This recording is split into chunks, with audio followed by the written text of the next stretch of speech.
Welcome to Vivaswan Educational Foundation, your gateway to success. Explore classes in UPSC, Defense, WBCS, Combined Course, CAT, CLAT, and many more. Subscribe now for expert guidance and quality education. स्वागत है विवासवान educational foundation में। जो series हमने शुरू करा था NDA और CDS के लिए, उस सीरीज़ को मैं आगे बढ़ा रहा हूँ और आज मैं आपको पढ़ाने जा रहा हूँ सिंपल हार्मोनिक मोशन, जिसको हम नाम देते हैं SHM। यहाँ से कुछ क्वेश्चंस कम ही आते हैं, मगर ये पोर्शन इम्पोर्टेंट है। यहाँ से कभी क्वेश्चन पूछे जा सकते हैं। मैंने जब प्रीवियस ईयर को एनालाइज़ किया तो मुझे कुछ क्वेश्चन यहाँ से मिले। चलिए मैं एक एक करके डिस्कस करता हूँ और आपको इसमें डिटेल में आपको ये समझाता हूँ। सबसे पहले बोला गया what is simple harmonic motion. क्या है सिंपल हार्मोनिक मोशन? जैसे क्या बोला गया, it is a type of periodic motion. ये एक पीरियोडिक मोशन है। अब पीरियोडिक मोशन क्या होता है? जो सेम पाथ को या सेम मोशन को बार बार रिपीट करे। मतलब एक ऑब्जेक्ट है जो इस पॉइंट से अपनी जर्नी स्टार्ट करता है और यहाँ पहले जाता है, फिर घूम के यहाँ आता है, फिर घूम के यहाँ आता है, और इसी पाथ को वो कंटिन्यूसली, इसी पाथ को वो अप्स डाउन कंटिन्यूसली फॉलो करता है। तो ऐसा मोशन जो कि अप्स एंड डाउन कंटिन्यूसली एक ही पाथ में घूमता रहे, उसको हम कहेंगे पीरियोडिक मोशन। या फिर oscillatory motion, where the restoring force is directly proportional to the displacement and act in the direction opposite to the displacement. मतलब क्या कि मान लीजिए कि आपने यहाँ पर, आपको मैं समझाता हूँ, यहाँ पर एक स्प्रिंग है और स्प्रिंग से एक ब्लॉक को टाई किया गया है। अब आपने क्या किया, इस ब्लॉक को फोर्स लगा करके एक दूरी तक इसको आप पुल करके ले गए। आप इसको एक दूरी तक पुल करके ले गए और आपने इसको कितना डिस्प्लेस करवा दिया? तो आपने इसको एक्स डिस्प्लेस करवा दिया। तो ये जो फोर्स है वो फोर्स डिपेंड करेगा इस एक्स पे। मतलब आप जितना दूर लेके जाओगे इस ब्लॉक को, उतना ही फोर्स ज़्यादा स्टोर होगा, उतना ही जल्दी, उतना ही ये पीछे जाना चाहेगा। और ये जो फोर्स होगा उस डिस्प्लेसमेंट का माइनस होगा। मतलब कि डिस्प्लेसमेंट आप अगर राइट साइड में कर रहे हो तो जो फोर्स एक्ट करेगा वो लेफ्ट साइड में एक्ट करेगा। आप अगर डिस्प्लेसमेंट राइट साइड में कर रहे हो तो फोर्स जो एक्ट करेगा वो लेफ्ट साइड में एक्ट करेगा। और यही अगर पीरियोडिक मोशन में चलता रहे तो उसको हम लोग बोलते हैं सिंपल हार्मोनिक मोशन। अब यहाँ पर बोला गया है पीरियोडिक मोशन की डेफिनेशन यहाँ पर दी गई है। चलिए मैं आपको बताता हूँ कि क्या होता है periodic motion. First of all, this is the motion which repeated itself after regular interval of time. मैंने आपको बता रखा है कि वो ऐसे मोशन जो अपने आप को रेगुलर इंटरवल ऑफ टाइम में रिपीट करते हैं, ऐसे मोशन को हम क्या कहते हैं? Periodic motion. अगर एग्जांपल देखा जाए पीरियोडिक मोशन का एग्जांपल तो क्या है? The motion of the earth around the sun whose period is 1 year. मतलब कि जो मान लीजिए सन है और सन के अराउंड, मान लीजिए ये जो रेड वाला है उसको मैंने सन माना और ये है हमारा अर्थ। तो सन के अराउंड अर्थ का जो मोशन होता है वो एक ही पॉइंट से शुरू होता है और उसी पॉइंट में मैं उसको ख़त्म मानता हूँ। तो पूरे मोशन को करने में इसे 1 ईयर का टाइम लगता है और ये 1 ईयर इस मोशन का टाइम पीरियड कहलाएगा। और ये 1 ईयर इस मोशन का टाइम पीरियड कहलाएगा। ठीक है, चलिए आगे बढ़ता हूँ। The motion of the moon around the earth is also periodic motion. ये भी एक पीरियडिक मोशन होगा जिसकी टाइम पीरियड होती है कितनी? 27.3 डेज होती है। अब नेक्स्ट पार्ट पे आते हैं हम लोग, जिसको बोला जाता है वाइब्रेटरी मोशन, ऑसिलेटरी और वाइब्रेटरी मोशन। क्या बोला गया यहाँ पर? ऑसिलेटरी और वाइब्रेटरी मोशन में क्या बोला गया है? When is vibrating motion or oscillating motion is when a body in a periodic motion move along the same path and to and fro। अगर कोई ऑब्जेक्ट टू एंड फ्रो, आगे पीछे करता रहे, तो इस टाइप के मोशन को हम लोग ऑसिलेटरी मोशन कहते हैं। और यही अगर बहुत तेज होने लगे तो उसको वाइब्रेशन। मतलब ये एक पॉइंट को मीन पोजीशन मान के आगे जाएगा पीछे आएगा, आगे जाएगा पीछे आएगा, तो इस मोशन को हम लोग कहते हैं ऑसिलेटरी मोशन। और यही अगर बहुत फास्ट होने लगे, मतलब इसकी फ्रीक्वेंसी अगर बढ़ जाए, तो उस मोशन को हम कहेंगे वाइब्रेटरी मोशन। ठीक है, एग्जांपल के तौर पे पेंडुलम का जो स्विंग होता है बैक एंड फोर्थ, एक वाइब्रेशन, ये एक ऑसिलेटरी मोशन है। गिटार की स्ट्रिंग जो होती है वो अप डाउन करती है, ये एक वाइब्रेटरी मोशन है। ठीक है, चलिए आगे बढ़ता हूँ। चलिए, वाई SHM इज इम्पोर्टेंट। क्यों SHM इम्पोर्टेंट है? The study and control the oscillation are two of the primary goal of both physical and engineering में बहुत ही काम का है, इसलिए इसको हमको पढ़ना पड़ता है। चलिए आगे बढ़ाता हूँ, आपको समझाता हूँ कि SHM में की कुछ विशेषता है, वो समझते हैं हम लोग। क्या है SHM में? देखिए, consider a particle executing SHM। मान लीजिए एक पार्टिकल है जो एक SHM कर रहा है एक पॉइंट का अबाउट, और वो पॉइंट जो है स्टार्टिंग पॉइंट वो 0 है, जिसकी एम्पलीट्यूड A है। The particle is said to be have complete 1 vibration. तो पार्टिकल मान लीजिए यहाँ से इसने स्टार्ट करा, ये ऐसे घूमता हुआ यहाँ से इसने स्टार्ट करा, ये यहाँ से घूमता हुआ यहाँ आया, फिर ये घूमता हुआ यहाँ चला आया। तो इस पॉइंट से लेकर के इस पॉइंट तक आने में इसे जितना टाइम लगा होगा उस टाइम को कहेंगे हम टाइम पीरियड। उसको हम क्या कहेंगे? Time period. मतलब इस पॉइंट से लेकर के इस पॉइंट तक आने में इस पार्टिकल को जितना टाइम लगा होगा उसको हम कहेंगे क्या? Time period. अब आप समझो, यहाँ पर एक पॉइंट है, इस पॉइंट से लेकर के इस मीन पोजीशन की जो दूरी होती है, इस पॉइंट से लेकर इस मीन पोजीशन की जो दूरी होती है उसे हम कहते हैं एम्पलीट्यूड, जिसको ए से डिनोट किया जाता है। यहाँ पर आप देख सकते हो। तो मीन पोजीशन से हाईएस्ट पॉइंट की दूरी को हम क्या कहते हैं? एम्पलीट्यूड कहते हैं, जिसको हम ए से डिनोट कर सकते हैं। तो अगर ये पूरा टाइम पीरियड है तो ये क्या है? ये टी हाफ है, मतलब टाइम पीरियड का आधा है। तो ये क्या है? तो ये t/4 है, टाइम पीरियड का 1/4 है। और ये पॉइंट क्या है? तो ये पॉइंट है 3t/4। ये पॉइंट्स आपको पूछे जा सकते हैं कि ये टाइम पीरियड फुल टाइम है, ये टी हाफ है, ये t/4 है और ये 3t/4 है। ये आपको याद रखने होंगे, यहाँ से क्वेश्चंस काफ़ी पूछे जाते हैं। अब यहाँ क्या दिया गया है? Sinusoidal motion of SHM particle में कुछ दिया गया है। The displacement x is defined as the distance move by body from the equilibrium position. मतलब क्या कि डिस्प्लेसमेंट क्या है? देखिए, ये मान लीजिए इक्विलिब्रियम पोजीशन पे था ऑब्जेक्ट, यहाँ से लेकर के ये ऑब्जेक्ट यहाँ तक आया, तो यहाँ से यहाँ तक आने में इसने जितनी दूरी तय की होगी उसको कहेंगे हम लोग डिस्प्लेसमेंट। तो ये डिस्प्लेसमेंट का डेफिनेशन था। अब यहाँ पर अगर और आगे बढ़ूँ तो मैं आपको यहाँ पर कुछ फंक्शंस के फॉर्म में आपको मैथमेटिकली दिया गया जो कि आपके काम का नहीं है, फिर भी आप समझ लीजिए इसको, कि इसको हम कहते हैं π/2 फेज़, इसको कहते हैं पाई फेज़, सॉरी इसको कहते हैं पाई फेज़, और इसके बीच वाले को कहते हैं π/3 फेज़।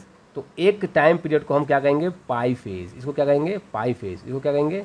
π/2 फेज़। इसको आपको याद रखना है यहाँ पर। अब यहाँ फंक्शन ये सब आपके काम का नहीं है क्योंकि ये मैथमेटिकल फार्मूला है। अगर मैं आपको बोलूँ कि एसएचएम जो है वो कैसा है, तो वो साइन का फंक्शन होता है। मतलब अगर आप साइन थीटा का ग्राफ देखो तो वो भी एसएचएम के जैसा ही ग्राफ शो करता है, साइन थीटा का ग्राफ, जहाँ पर कि यहाँ पर 0 होता है, यहाँ पर 1, फिर यहाँ पर माइनस, फिर यहाँ पर 0, ऐसे करके ये कंप्लीट करता जाता है। यहाँ पर 1, सॉरी यहाँ भी 0, यहाँ भी 0, यहाँ 1, यहाँ -1, यहाँ 0, यहाँ 1, यहाँ पर 0। तो जैसा कि साइन थीटा का कर्व होता है वैसा ही एसएचएम का कर्व भी देखा जाता है। चलिए अब मैं आगे बढ़ता हूँ और चीज़ों को क्लियर करवाता हूँ। एम्पलीट्यूड क्या होता है मैंने आपको ऑलरेडी बता रखा है, फिर भी बताया जाता है। Amplitude is the greatest displacement from the mean equilibrium position. तो मीन इक्विलिब्रियम पोजीशन से जो ग्रेटेस्ट डिस्प्लेसमेंट होती है, मीन इक्विलिब्रियम पोजीशन से जो ग्रेटेस्ट डिस्प्लेसमेंट होती है, इसको हम लोग, इस लेंथ को हम क्या कहते हैं? एम्पलीट्यूड। तो इस लेंथ को हम क्या कहते हैं? इस लेंथ को हम कहते हैं एम्पलीट्यूड। ठीक है, चलिए। The time period of the motion. Time period क्या होता है? मैंने क्या बोला था? इस पॉइंट से लेकर के ट्रैवल करते हुए इस पॉइंट तक जाने में जो टाइम लगा होगा उसे हम कहते हैं time period. The time period is the time taken to complete one vibration. तो एक वाइब्रेशन को कंप्लीट करने में जितना टाइम लगता है उसे हम क्या कहते हैं? टाइम पीरियड कहते हैं। फ्रीक्वेंसी क्या होता है? देखिए, frequency is the number of oscillation that are completed in each second. एक सेकेंड में कितने नंबर ऑफ ऑसिलेशन होते हैं उसको बोला जाता है फ्रीक्वेंसी। तो हम क्या कर सकते हैं? फ्रीक्वेंसी का फॉर्मूला 1 टाइम पीरियड भी ले सकते हैं। It is equal to frequency. और इसकी यूनिट क्या होती है? फ्रीक्वेंसी यूनिट हर्ट्ज होती है। यहाँ पर क्या बोला गया? देखिए, एंगुलर फ्रीक्वेंसी, जिसको ओमेगा से डिनोट करते हैं। Angular frequency is the scalar measurement of rotation. Angular frequency omega also refer to by the term angular speed, radial frequency और सर्कुलर फ्रीक्वेंसी और वाइटल फ्रीक्वेंसी। मतलब अगर कोई ऑब्जेक्ट सर्कुलर मोशन में ट्रेवल कर रहा है तो उसको एक चक्कर मारने में कितना टाइम लगेगा, वो हो गया उसका टाइम पीरियड। और उस पॉइंट से घूम के फिर उसी पॉइंट में आने में एक सेकंड में वो कितना बार आ जाता है उसको हम कहेंगे एंगुलर फ्रीक्वेंसी। ठीक है, तो यहाँ पर अगर आप कहो कि ओमेगा जो कि एंगुलर फ्रीक्वेंसी है उसका कुछ वैल्यू दिया गया है तो ओमेगा हमेशा याद रखिएगा। देखिए, ये मानिए आप यहाँ पर एक सेकंड रुकिए, ओमेगा यहाँ पर है एंगुलर स्पीड। तो इस पॉइंट से अगर किसी ने स्टार्ट किया अपना जर्नी और उसको फिर से यही पॉइंट, इसी पॉइंट पे घूम के आना है, तो मान लीजिए इसने इस पॉइंट से स्टार्ट करा और यहीं पे घूम के आया, तो ये पूरा लेंथ कितना है? तो ये पूरा जो लेंथ है वो कितना है? 2π है। तो मैं क्या कहूँगा कि ये पूरा लेंथ कितना है? ये पूरा लेंथ 2π है। तो मैं इसको 2π लिख देता हूँ। ये पूरा लेंथ हमारा है 2π। अब ये पूरा घूम के आने में कितना टाइम लगा होगा? उसको पूरा घूम के आने में टाइम पीरियड लगा होगा। अब वेलोसिटी क्या होता है? Distance by time. तो यहाँ पर वेलोसिटी की जगह क्या? एंगुलर वेलोसिटी है। डिस्टेंस कितना है? 2π। और टाइम कितना है? Time period. तो ये एक एंगुलर वेलोसिटी का फॉर्मूला भी हो सकता है जो आपके काम का है। अब आप जानते हो कि फ्रीक्वेंसी क्या होता है? फ्रीक्वेंसी होता है 1 टाइम पीरियड। तो आप क्या करो, इसको सुधार लो, ऐसे कर लो इसको। तो time period is equal to 1 frequency कर सकते हो, है ना? सॉरी, आप इसको ऐसे कर सकते हो, आप इसको ऐसे कर सकते हो कि यहाँ पर 1, यहाँ 1 कंसिडर कर लो। तो ये जो है नीचे टाइम पीरियड है तो मैं इसको डायरेक्टली फ्रीक्वेंसी लिख सकता हूँ। तो 2π into frequency is angular speed. तो एंगुलर स्पीड और इसमें क्या रिलेशन होता है फ्रीक्वेंसी में, तो ये रिलेशन होता है। चलिए अब यहाँ पर एक क्वेश्चन दिया गया है, which of the following is the correct relationship between the frequency and the angular frequency. वो एंगुलर स्पीड को ही मैं एंगुलर फ्रीक्वेंसी बोल रहा हूँ, दोनों कहीं ना कहीं एक ही टर्म है इसलिए। तो अभी मैंने दिखाया कि omega is equal to 2 pi into linear frequency is called angular frequency. तो 2 pi into linear frequency, option B हमारा सही हो गया। ये क्वेश्चन कब पूछा गया था? एनडीए 2017 में क्वेश्चन पूछा गया था। चलिए अब आगे बढ़ता हूँ, मैं आपको समझाता हूँ कुछ यहाँ पर साइकिल्स में क्या होते हैं। फेज़ क्या होता है? देखिए, phase is the position of A point in time on A wave front cycle. तो एक वेव फ्रंट साइकिल में कोई भी एक पॉइंट कोई पोजीशन को हम क्या कहते हैं? फेज कहते हैं। Phase difference is the difference between the express the degree और द टाइम। तो दो अगर पार्टिकल्स है एक साथ एग्जीक्यूट एसएचएम कर रहे हैं तो उसके बीच में कुछ फेज डिफरेंस होगा और उस फेज डिफरेंस को हम लोग फेज डिफरेंस का नाम देते हैं। चलिए मैं आपको आगे समझाता हूँ कुछ इंपॉर्टेंट पॉइंट। एसएचएम को जब मैंने एनालाइज़ किया तो आपके सिलेबस में एसएचएम यहीं तक था, यहीं से कुछ क्वेश्चंस पूछे गए थे, तो मैंने आपको यहाँ तक पढ़ा रखा है। यहाँ से अगर क्वेश्चन आएंगे तो आप आराम से कर पाओगे। अब मैं आपको समझाने जा रहा हूँ वेव से काफ़ी क्वेश्चन पूछे जाते हैं, तो चलिए मैं आपको वेव दिखाता हूँ। तो सबसे पहले हमारे पास देखिए यहाँ पर आ चुका है, व्हाट इज़ वेव। वेव क्या होता है? देखिए, वेव ए वाइब्रेशन और डिस्टर्बेंस इन स्पेस। किसी भी एक स्पेस में जो वाइब्रेशन होती है या जो डिस्टर्बेंस होती है उसी को हम क्या कहते हैं? वेव कह देते हैं। अब फिर से बोला गया है वेव क्या है?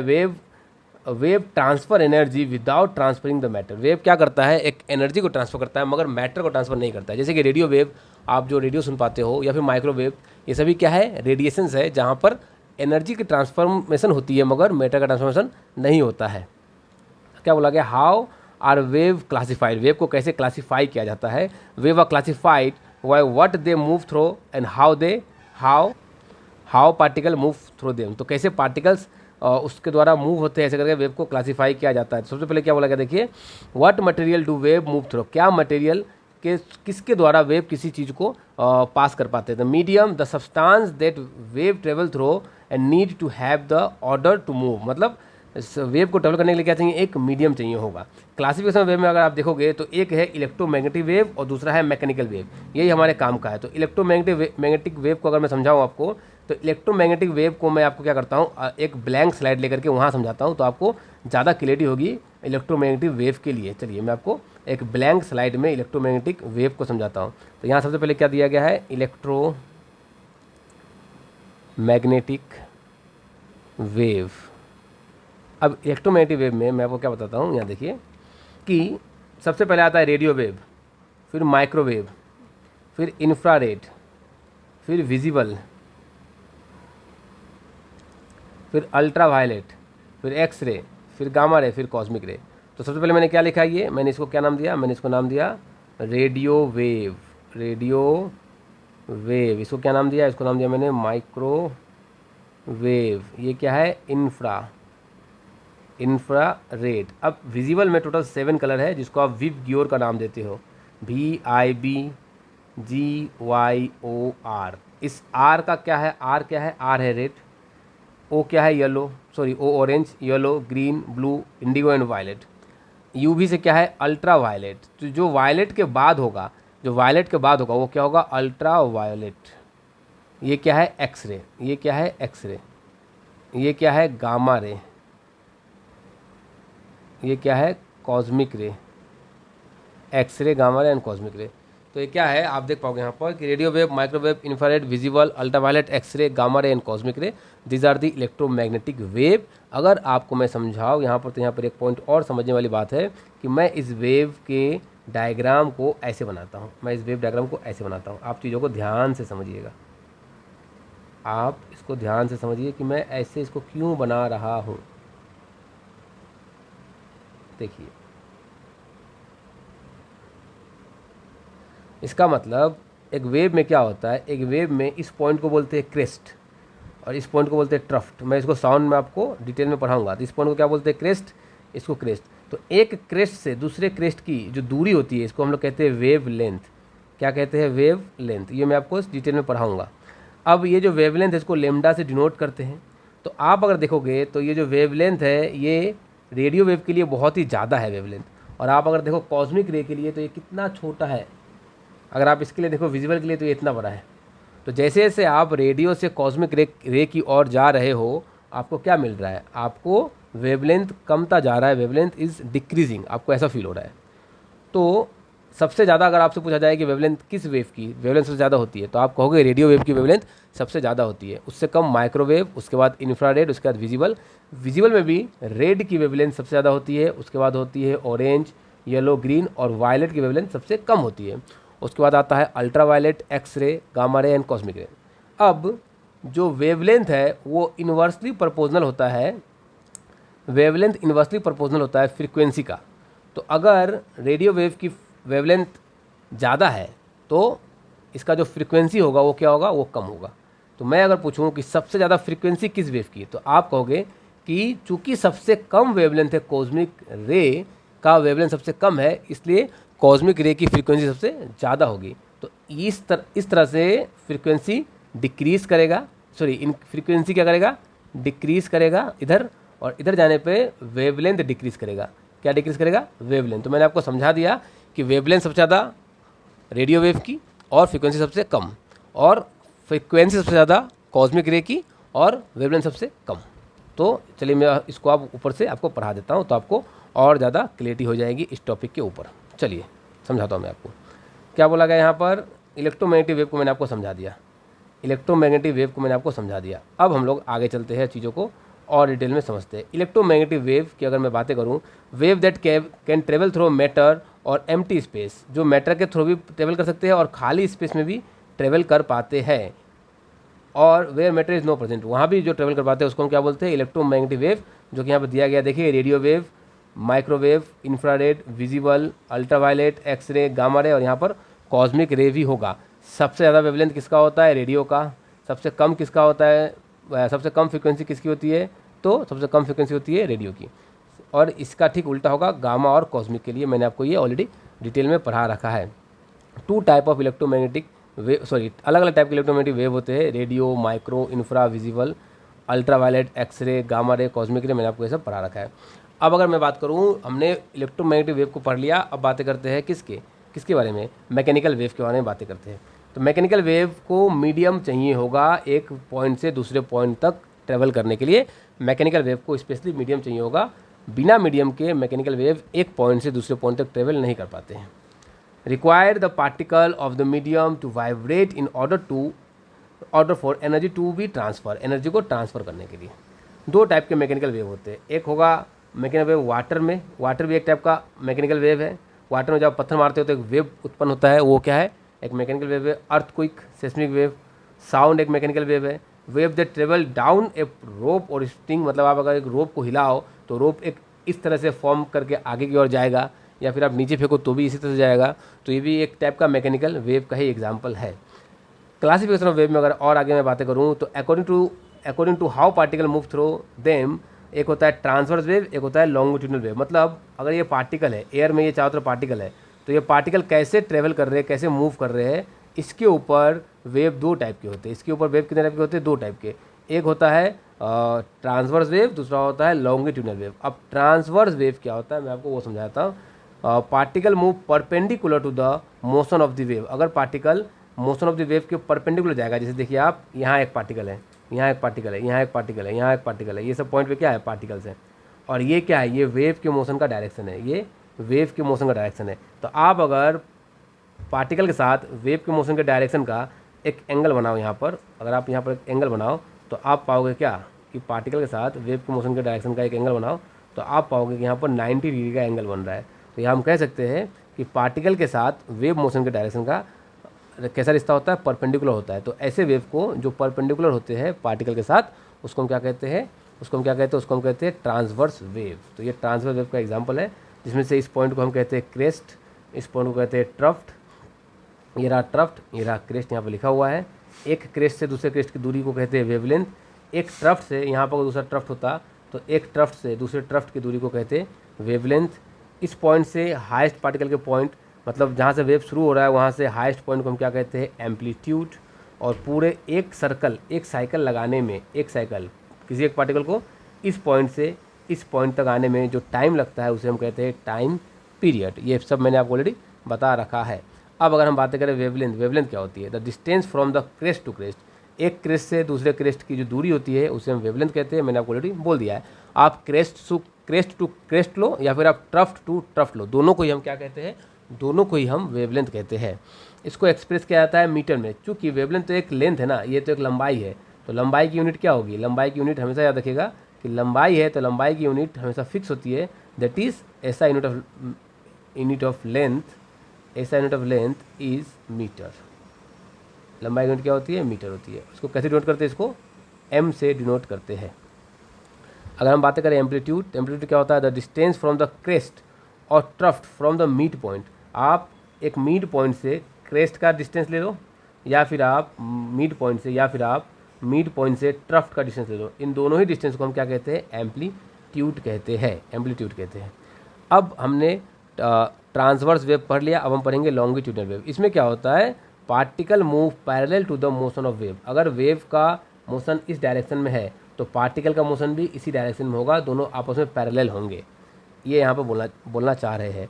अच्छा, इसमें क्या होता है, एक होता है कंप्रेशन, एक crowded area cause high pressure, एक होता है रेयरफेक्शन जहाँ पर कि क्राउड थोड़ा कम होता है और वहाँ पर प्रेशर भी थोड़ा सा कम होता है। कैसा, मैं दिखाता हूँ आपको, देखिए ये एक एग्जाम्पल है किसका, ये एक एग्जाम्पल है जो है लॉन्गिट्यूडनल वेव का। तो इस तरह से जब अगर वेव कभी अगर इस तरह से ट्रेवल करे, इस तरह से अगर वेव कभी ट्रेवल करे तो इसको हम क्या कहते हैं, इसको हम कहते हैं लॉन्गिट्यूडनल वेव। जहाँ पर आप देखो कि यहाँ पर ये एरिया क्राउडेड है, देखिए ये क्राउडेड एरिया है जिसको हम लोग बोलते हैं कंप्रेशन, ये भी देखिए क्राउडेड एरिया है जिसको बोलेंगे कंप्रेशन। देखिए यहाँ पर थोड़ा रिलैक्स है, ये लोग ये रिलैक्स है, ये क्राउडेड एरिया नहीं है, यहाँ प्रेशर कम है तो इस पॉइंट को कहेंगे रेयर फ्रैक्शन। इस पॉइंट पे भी थोड़ा सा प्रेशर कम है तो इस पॉइंट को कहेंगे रेयर फ्रैक्शन। तो क्या होता है कंप्रेशन, क्या होता है रेयर फ्रैक्शन, मैंने आपको ये बता दिया।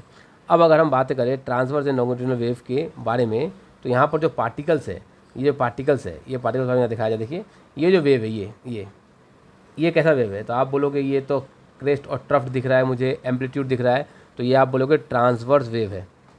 और ये देखिए ये कैसा वेव है, यहाँ पर compression rarefaction, compression rarefaction, तो आप इसको क्या कहोगे, आप इसको कहोगे कि ये लॉन्गिट्यूडनल वेव है। अब लॉन्गिट्यूडनल, जैसे कि ट्रांसवर्स वेव में एक ट्रफ्ट से दूसरे ट्रफ्ट की जो दूरी होती थी, इस दूरी को हम क्या कहते थे, वेवलेंथ। उसी तरह से लॉन्गिट्यूडनल वेव में भी एक कंप्रेशन से दूसरे कंप्रेशन की जो दूरी होती है, one compression to the next compression, इसको क्या कहा जाता है, वेवलेंथ। इसको क्या कहा जाता है, वेवलेंथ। तो वेवलेंथ सिर्फ और सिर्फ हम ट्रांसवर्स वेव में नहीं देख पाए, सिर्फ ट्रांसवर्स वेव में ही हम वेवलेंथ देख पाएंगे ये जरूरी नहीं है, हम लॉन्गिट्यूडनल वेव में भी वेवलेंथ को देख पाते हैं, डिटरमाइन कर पाते हैं। अब अगर कुछ कैरेक्टरिस्टिक्स फीचर्सों की बात करी जाए वेवलेंथ के लिए और वेव के लिए, तो सबसे पहला है फ्रीक्वेंसी। फ्रीक्वेंसी क्या होता है, the number of wave that A pass a fix point in पर सेकेंड। मान लीजिए यहाँ पर एक पॉइंट है और यहाँ से कोई वेव ट्रेवल करता आ रहा है और आप यहाँ बैठ के देख रहे हो, आप यहाँ बैठ के देख रहे हो, तो आपने देखा कि इस पॉइंट को एक सेकेंड में 300 क्रेस्ट या 300 वेव क्रॉस कर रहे हैं, तो इसकी जो फ्रीक्वेंसी होगी वो 300 होगी। अगर आप पाते कि एक सेकेंड में इस पॉइंट को सिर्फ और सिर्फ 20 क्रेस्ट या 20 ट्रफ्ट ही क्रॉस कर पाते हैं, तो आप बोलोगे कि इसकी जो फ्रीक्वेंसी है वो 20 या 30 है। तो इस तरह से हम फ्रीक्वेंसी को समझते हैं, फ्रीक्वेंसी को जानते हैं। अब यहाँ पर देखिए बोला गया है कि ऐसा यूनिट ऑफ फ्रीक्वेंसी जो कि होता है हर्ट्ज, और इसका सिंबल क्या होता है, इस सिंबल होता है HZ। और मैंने क्या बोला था कि एक सेकेंड में वो कितना चक्कर लगा रहा है उसको भी हम क्या कहते हैं, फ्रीक्वेंसी। इसलिए फ्रीक्वेंसी का फॉर्मूला होता है 1 टाइम पीरियड, जो कि मैंने आपको SHM में भी बताया था, अभी भी दिखाया था इसको आपको, ठीक है।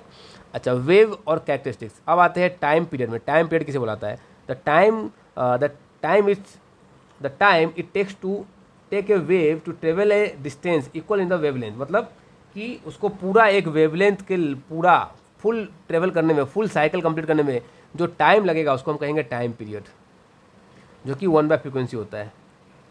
अब अगर हम बातें करें और भी कैरेक्टरिस्टिक्स की, जैसे क्योंकि velocity, wave velocity, the distance travel by A wave crest in 1 period. तो एक वेव क्रेस्ट, मान लीजिए वेव का क्रेस्ट है, वो एक टाइम पीरियड में, मान लीजिए वो एक टाइम पीरियड में यहाँ से लेकर के यहाँ तक चला आया। सपोज कर लीजिए वो तो आगे बढ़ रहा है ना, वो यहाँ से लेकर यहाँ तक चला आया, तो इसकी जो स्पीड होगी, तो इसकी स्पीड क्या होगी, इसकी स्पीड होगी पूरा डिस्टेंस, वो 2π या कुछ भी होगा, कुछ भी मैं मान लेता हूँ 2π और टाइम पीरियड t, तो ये हो गया इसका स्पीड ऑफ द वेव या वेलोसिटी ऑफ द वेव हम कह सकते हैं। अब वेलोसिटी है तो वेलोसिटी का यूनिट तो हमेशा फिक्स होता है, जो कि होता है मीटर पर सेकेंड, या आप इसको ऐसा कह सकते हो velocity is equal to lambda by time. मैंने 2 पाई दे दिया, 2 पाई आप ना दे करके लेमडा दोगे तो ज़्यादा बेटर होगा, ज़्यादा अप्रोप्रिएट होगा। ये वेलोसिटी का फॉर्मूला होता है, इसको आपको याद रखना होगा। चलिए आगे बढ़ता हूँ। अब बोला जा रहा है बिहेवियर ऑफ वेव, वेव के बिहेवियर को हम समझते हैं। क्या बोला जा रहा है, what happens when a wave meet an hard surface like wall. अगर एक वेव जाकर के एक हार्ड सरफेस वॉल से टकराती है तो क्या होगा। वेव अगर किसी और मीडियम में, मान लीजिए यहाँ पर एयर है, मान लीजिए यहाँ पर एयर है, कुछ नहीं तो क्या है एयर, यहाँ क्या है वाटर। अब वेव अगर एक एयर से ट्रेवल करते हुए वाटर में चले जाए तो क्या होगा, अगर मीडियम चेंज हो जाए तो क्या होगा। ए वेव मूव अराउंड ऑब्स्टेकल, अगर एक वेव ऑब्स्टेकल के अराउंड ही मूव करता है तो क्या होगा। ए वेव मीट अनदर वेव, अगर एक वेव किसी और वेव से मीट कर जाए तो क्या होगा। इन सभी पॉइंट्स पे हम लोग चर्चा करते हैं और समझते हैं चीज़ों को। तो सबसे पहले कि अगर वेव किसी ऑब्स्टेकल से टकरा जाए तो वेव में रिफ्लेक्शन देखने को मिलेगा। क्या बोला गया, देखिए, when a wave hits a surface through which it can not pass it bounce back. तो जब भी एक वेव एक ऐसे सरफेस से टकराती है जिससे कि जिसको वो पार करके ना जा पाए, ऐसा सरफेस हो, हार्ड सरफेस हो, तो वो वेव जिस डायरेक्शन से होकर के आ रही होती है उसी डायरेक्शन में लौट जाती है, और इस फेनोमेनन को हम कहते हैं रिफ्लेक्शन। यहाँ पर वो वेव लॉ ऑफ रिफ्लेक्शन को फॉलो कर सकता है, मतलब यहाँ से ये एंगल अगर 30 होगा तो ये एंगल भी 30 डिग्री होगा, जो कि मैं आपको लाइट चैप्टर में पढ़ाऊँगा। तो पूरे फिजिक्स को मैं पढ़ाने वाला हूँ, तो मेक श्योर कि आपने चैनल को सब्सक्राइब कर रखा हो और हमारे प्लेलिस्ट को आप फॉलो कर रहे हो। ये सभी नोट्स आपको लिखने की ज़रूरत नहीं है, अगर आप चाहो तो कुछ इंपॉर्टेंट पॉइंट्स लिख सकते हो, मगर अगर आप ना चाहो तो ये सभी नोट्स आपको हमारे टेलीग्राम चैनल में मिल जाएगा, और टेलीग्राम चैनल का लिंक वीडियो के डिस्क्रिप्शन में दिया गया है। चलिए आगे बढ़ता हूँ। अब रिफ्लेक्शन के बारे में और अगर बात करूँ, reflection does not change the speed and frequency of the wave, but the wave can flipped upside down. मतलब क्या, रिफ्लेक्शन की वजह से अगर आने वाली वेव की वेलोसिटी मान लीजिए 300 मीटर पर सेकेंड है, तो जो जाने वाली वेव होगी उसकी वेलोसिटी भी 300 मीटर पर सेकेंड ही होगी। तो ये स्पीड ऑफ वेव तो चेंज नहीं करता है, रिफ्लेक्शन की वजह से स्पीड ऑफ वेव चेंज नहीं होता है। फ्रीक्वेंसी ऑफ वेव भी रिफ्लेक्शन की वजह से चेंज नहीं होता है, मगर वेव फ्लिप्ड अपसाइड हो सकता है या फ्लिप डाउन साइड भी हो सकता है। ठीक है, अब यहाँ पर रिफ्लेक्शन के लिए देखिए दिखाया गया है कि इसको जाना चाहिए था स्ट्रेट लाइन में सीधा, मगर ये थोड़ा सा बैंड हो गया। तो बेंडिंग भी होता है वेव का। क्या होता है बेंडिंग में, the bending of wave as it is enter from new medium. जब भी ये एक मीडियम से, एयर से, वाटर या किसी और मीडियम से किसी और मीडियम में ट्रेवल करेगी तो थोड़ी सी बैंड हो जाएगी टुवर्ड्स नॉर्मल। मतलब यहाँ पर आप एक नॉर्मल बनाओ तो ये नॉर्मल की तरफ भी आ सकती है और नॉर्मल से दूर भी जा सकती है, ये डिपेंडिंग अपॉन दी सिचुएशंस कि ये रेयरर से डेंसर जा रही है कि डेंसर से रेयरर। इन बातों को आपको डिटेल में पढ़ाऊंगा लॉ ऑफ रिफ्लेक्शन में, जो कि लाइट चैप्टर में पढ़ाऊंगा, कुछ दिनों में ही वो वीडियो भी आने वाला है। चलिए, it cause by the change of speed of light. ये क्यों होता है, इसमें बेंडिंग क्यों होता है, क्योंकि जो लाइट की जो स्पीड होती है वो अलग अलग मीडियम में डिफरेंट होती है, इसलिए ये हमें देखने को मिलता है। अब आते हैं डिफ्लेक्शन। डिफ्लेक्शन क्या है, the bending of a wave as it is move around an obstacle. अगर आप वेव को एक छोटे से ऑब्स्टेकल से पास कराओ, अगर आप वेव को एक छोटे से ऑब्स्टेकल से पास करो, मान लो एक वेव है, आपने इस वेव को एक छोटे से, ऐसे आपने वेव छोड़ा, आपने एक वेव छोड़ा, आपने जब वेव को एक छोटे से ऑब्स्टेकल से पास करवाया तो ये ऐसा एक रूप इसने ले लिया। ठीक है, तो आप जब भी वेव को एक छोटे से ऑब्स्टेकल से पास कराते हो तो ये बेंड हो जाता है, तो इसको हम लोग क्या कहते हैं, बेंडिंग ऑफ वेव कहते हैं। डिफ्रैक्शन क्या होता है, the wave will try to curve around the boundary and the outward through the opening due friction. तो क्या होता है, वेव कर्व हो जाता है बाउंड्री के पास, उसको हम क्या कहते हैं, डिफ्रैक्शन। इंटरफेरेंस, जब दो वेव आपस में टकराती है तो वो एक दूसरे को इंटरफेयर करती है। मान लीजिए एक वेव है, ये दूसरा वेव, ये तीसरा वेव, ये चौथा वेव, पांचवा वेव, छठा वेव, तो ये कहीं कहीं पे मीट कर जा रहा है ना। तो इस मीटिंग पॉइंट पे ही हम क्या कहेंगे कि इंटरफेरेंस हो रहा है। इस मीटिंग पॉइंट पे हम क्या कहेंगे कि इंटरफेरेंस हो रहा है। अगर दो वेव आपस में मिले, एक साथ सेट हो जाए, तो इसको बोलेंगे कंस्ट्रक्टिव इंटरफेरेंस, जो कि दिखने में कुछ ऐसा होगा, दो वेव को मिला के एक वेव बनाएंगे और इसकी एनर्जी दुगनी हो जाएगी। और अगर दो वेव आपस में ना मिले, देखिए ये इसके अंदर सेट नहीं हो रहा है, ये ऊपर और नीचे होकर बैठा हुआ है, तो ये ऐसा प्लेन हो जाएगा दिखने में, जिससे कि इसकी स्पीड भी कम हो जाती है, वेवलेंथ भी कम हो जाती है, जिसको हम क्या कहते हैं, डिस्ट्रक्टिव इंटरफेरेंस। तो मैंने आपको इंटरफेरेंस को समझाया और मैंने आपको इलेक्ट्रोमैग्नेटिक वेव को भी बहुत ही डिटेल में यहाँ पर पढ़ा रखा था। तो उम्मीद करता हूँ कि आपको वीडियो पसंद आया हो। यहाँ से बहुत ही कम क्वेश्चंस पूछे जाते हैं, इसलिए मेरे पास इस चैप्टर में समझाने के लिए क्वेश्चंस नहीं है। अगले चैप्टर्स में काफ़ी क्वेश्चन पूछे जाते हैं, जैसे कि हो गया साउंड, तो वो वीडियो भी बहुत ही जल्द आने वाला है। तो सभी वीडियोस को पाने के लिए मेक श्योर करें कि आपने चैनल को सब्सक्राइब कर रखा है, और अगर आपने अभी तक हमारे विवासवान एजुकेशनल फाउंडेशन की मोबाइल ऐप को डाउनलोड नहीं करा है तो अभी डाउनलोड कीजिए विवासवान एजुकेशनल फाउंडेशन का मोबाइल ऐप, जिसपे कि कुछ क्लासेस वहाँ पर भी आएंगे और लाइव क्लासेस भी हो सकती है। तो चलिए मिलते हैं नेक्स्ट वीडियो में। आप सभी का बहुत बहुत धन्यवाद। Thank you for learning with Vivaswan Educational Foundation. For contents like this, follow us on Facebook and Instagram today.